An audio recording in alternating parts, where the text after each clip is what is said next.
Our next topic is protecting the sustainability and retention of educators long-term post-pandemic.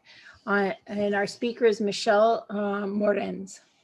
Thank you so much. Thank you, Madam President. And thank you to Mrs. Cordova for 31 amazing years of service.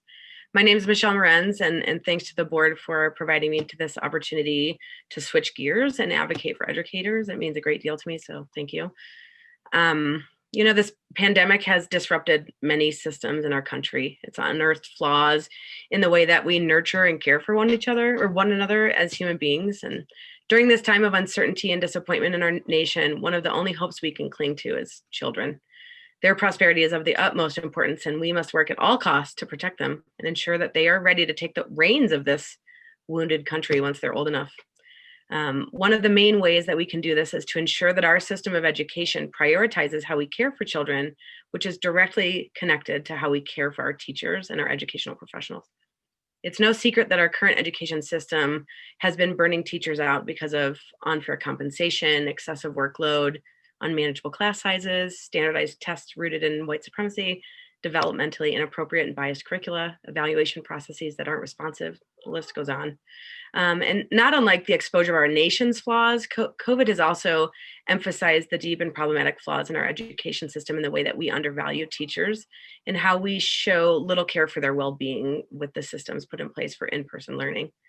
Other speakers I saw on the list tonight are here to belabor the notion that teachers are being exploited for the sake of continuing an educational model that is no longer working in a pandemic, and frankly, a system that was broken long before COVID.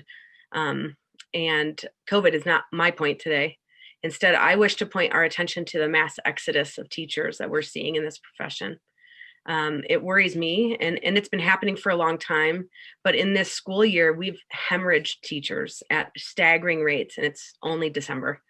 The horrific exodus is coupled with the well-known notion that we have fewer and fewer people desiring to enter the profession. Teachers are depleted, they're exhausted. They've cried about the lack of sustainability, and now their health and safety and well-being are disregarded as well. Unless we act now to protect and retain teachers at all costs, we will inevitably see these same unrealistic, unwavering, and now unsafe demands increase the pressure beneath educators who do remain dedicated to this crucial profession, and we will burn them out too. And I worry about who's going to take their place.